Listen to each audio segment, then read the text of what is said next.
Most people assume that avoidant partners are perfectly at ease with silence. After all, they're the ones who disappear without notice, delay their replies, dodge emotionally loaded conversations, and hide behind phrases like, "I'm busy," whenever things start to feel too close. To the outside eye, silence looks like their natural habitat. But here's the paradox. Silence feels very different when it isn't their choice. Avoidants are used to being the ones who manage emotional distance. It's their safety mechanism, the shield they learned to carry long before adulthood.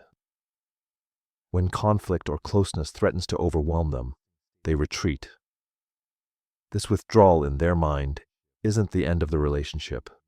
It's a pause, a controlled pause. They step back expecting you sooner or later to bridge the gap, to knock on their closed door and invite them out again. That's how the pattern usually works. They disappear and you follow. But what happens when you don't? What happens when you resist the urge to chase, when you refuse to fill the silence they've created? That's when something unexpected begins to unfold, because suddenly, the silence doesn't belong to them anymore. It belongs to you. At first, avoidants often feel relief. It's a surprising detail, but it makes perfect sense from their perspective.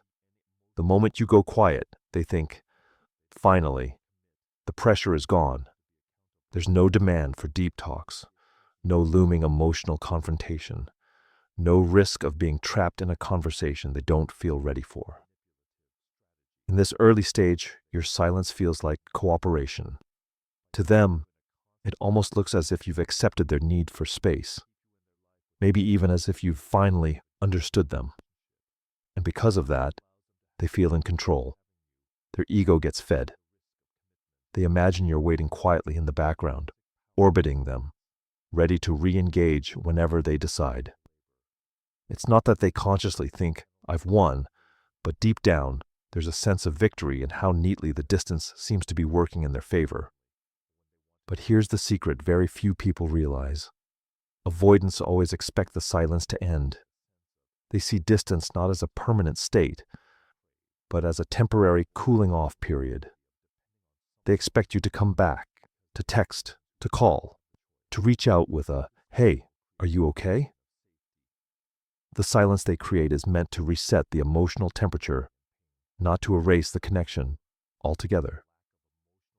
So when your silence stretches beyond their mental timeline, when the expected check-in never arrives, something subtle shifts inside them. They may not admit it out loud, but unease creeps in. They've built their world on the idea that they control the rhythm of closeness and distance. But when you don't break the silence, they lose that rhythm. They no longer know if or when the music will resume, and for avoidance, that lack of control can be deeply unsettling. In these early cracks, you'll notice small signs if you look closely. They rationalize. They're just giving me space. They'll come back around. But beneath those rationalizations, a faint voice whispers, "What if they don't? What if I pushed too far?" That whisper is new to them. It's not the kind of thought avoidants usually have, because most of the time, they believe reconnection is inevitable. Here's where psychology offers some insight. Avoidant attachment often develops in childhood environments where vulnerability felt unsafe. They learn to depend on themselves, to avoid needing others too much, because needing meant disappointment. As adults, this shows up as emotional distancing. But even the most avoidant person cannot erase their human need for connection. It simply hides beneath layers of armor. And silence, when prolonged, has a way of cracking that armor open. Imagine this. In the first few days of your silence, they scroll through their phones with ease, relieved that they don't see a flood of messages from you. But as days turn into a week, they start checking your social media, watching your stories, maybe liking an old photo. These little actions aren't random. They're breadcrumbs, small ways of testing if the connection is still alive without risking direct vulnerability. To the outside observer, It looks casual. To them, it's anything but. Your silence, by refusing to chase, gently forces them to feel something they've spent years avoiding, the sting of absence. They wanted space, but now they have it in abundance. And instead of freedom, it begins to feel like emptiness. Avoidants don't usually think of themselves as the ones who could lose someone. In their mind, relationships bend around their rhythms. They believe closeness can always be restored later, on their terms. But your silence quietly undermines that belief. For the first time, they sense that maybe this distance isn't a pause. It might be a shift, and that possibility unsettles them far more than they'd ever admit. This is the hidden irony. Avoidants often craft distance as a form of control, but the longer your silence holds, the more that very distance turns into a mirror. It reflects back their avoidance, their detachment, their unwillingness to risk intimacy. And avoidants, though experts at running from closeness, are far less prepared to face that mirror. It's at this point that their relief begins to fade, replaced by flickers of anxiety. They may feel it in subtle ways: restlessness, irritation, an urge to check their phone more often. They might wonder, why haven't I heard from them yet? Did I miscalculate? These aren't dramatic emotions, at least not on the surface.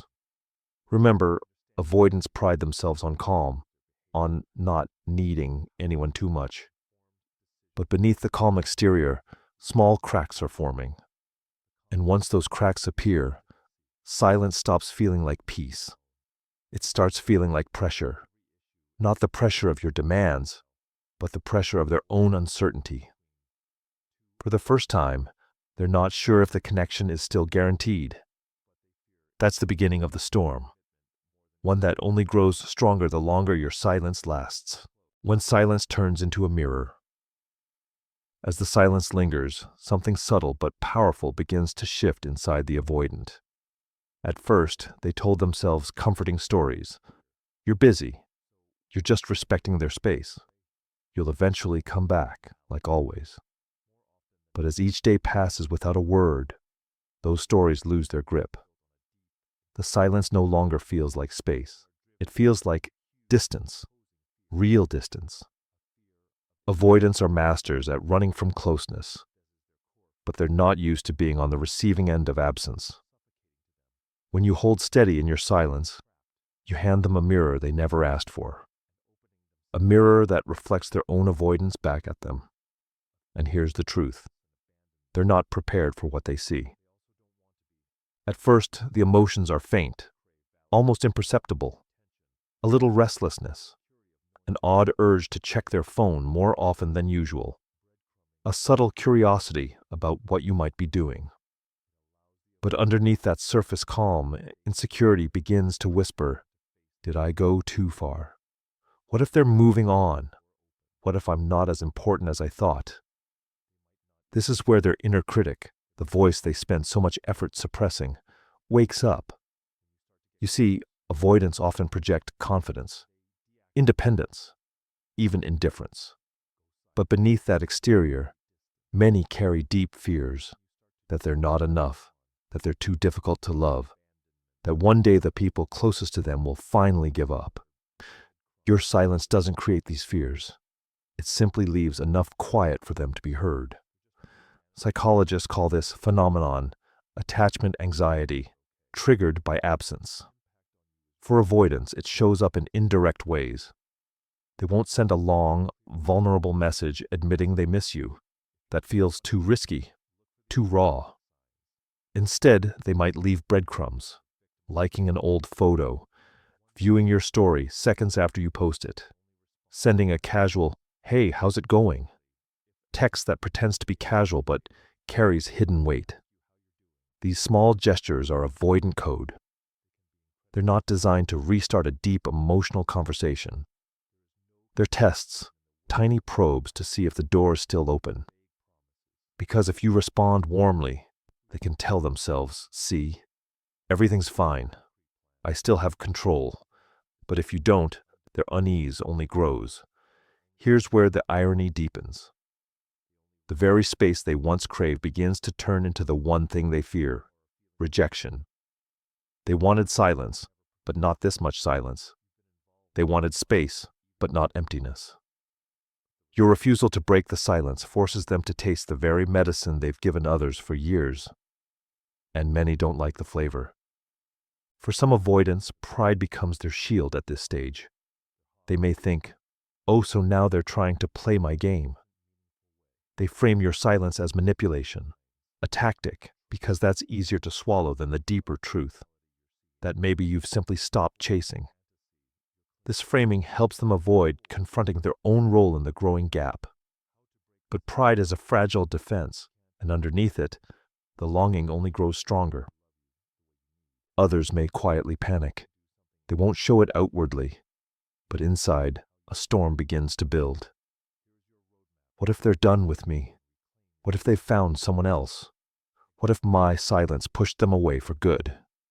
These thoughts clash with their avoidant belief system, which insists that intimacy is optional and connection is always recoverable.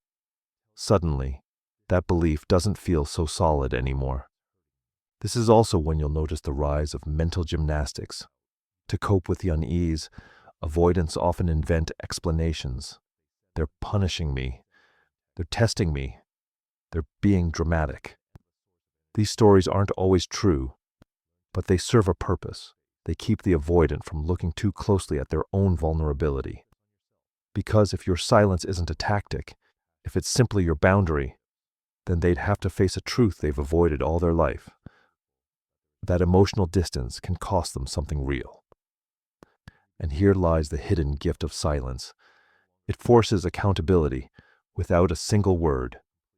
By not reaching out, you shift the dynamic. You show them, without lectures or ultimatums, that relationships aren't one-sided. That if they pull too far, the thread can snap. That silence isn't always safety. It can also be loss. The longer the silence stretches, the more their self-protective detachment begins to crumble. Avoidants who once felt powerful in creating space now feel powerless in the face of your absence. The silence that once gave them relief now begins to echo, amplifying every fear they've worked so hard to bury. And this is the moment where the mirror cuts the deepest. Because now, the avoidant isn't just facing your silence. They're facing themselves. The turning point. When silence stretches past the point of comfort, something profound begins to happen inside the avoidant. The game they thought they were playing is no longer theirs to control. For the first time, they are forced to sit with a reality they've spent years avoiding. That withdrawal doesn't guarantee safety. It can also guarantee loss. At this stage, their emotions are a tangle of contradictions. On one hand, they feel pride, that stubborn voice insisting, I don't need them. I'm fine on my own. On the other hand, there's a gnawing ache, a restlessness they can't soothe. This is the quiet truth most people never see. The avoidant who once seemed so self-contained is now wrestling with feelings of longing they don't know how to name. For some avoidants, this becomes a breaking point. They can no longer sit with the uncertainty, so they reach out, but not in grand confessions. No, their contact is cautious, tentative, a casual message, a random meme, an old inside joke. These are not accidents. They're carefully chosen lifelines, subtle attempts to re-establish connection without risking too much vulnerability. It's their way of saying, I still care, without ever having to say those words aloud. But for others, silence pushes them in the opposite direction, deeper retreat. They tell themselves stories to dull the sting. You've moved on. You never really cared. Better to detach now before I get hurt. These defenses help them avoid facing the raw truth. But they also reveal something essential, that your silence mattered more than they wanted to admit. Because indifference doesn't hurt, only care does. And here's the hidden paradox. Your silence, rather than making them forget you, often makes them remember you more. Why? Because you've broken the script. Avoidants are used to partners who chase, who bridge the gap, who soothe their distance with constant reassurance. When you don't, you become unforgettable, not because you played a game, but because you refuse to play one. This is where growth becomes possible. For some avoidants, the discomfort of your silence plants a seed of awareness that maybe the way they protect themselves is also the way they push away what they secretly crave. That maybe silence isn't safety, but self-sabotage. This realization doesn't transform them overnight, but it leaves a mark. And in the quiet of that realization, change begins. For you, the one holding silence, the lesson is equally powerful. It reminds you that your worth doesn't depend on chasing someone who runs. That sometimes the strongest thing you can do in love is not to shout, not to plead, but to stand still and let your absence speak. Because silence is not empty, it's full of truth. In the end, whether the avoidant returns or retreats further, the dynamic has shifted forever. They felt the weight of your absence in a way that pierced their armor. They've glimpsed, even briefly, what it means to lose the control they once clung to. And you've proven, both to them and to yourself, that you are not bound by their avoidance. So, what does an avoidant truly feel when you don't break the silence? They feel the mirror of their own patterns. They feel the sting of insecurity. They feel the loss of control. And perhaps most importantly, they feel the truth that silence can't always protect them. Sometimes, silence changes everything. And remember this, true strength in relationships isn't about who can chase harder or who can withdraw further. It's about who can hold their ground, stay rooted in self-respect, and let the truth speak louder than words. If this insight resonates with you, give this a like. Share it with someone who might need to hear it. And remember, you don't have to chase what's running. Sometimes the most powerful move you can make is to stay still.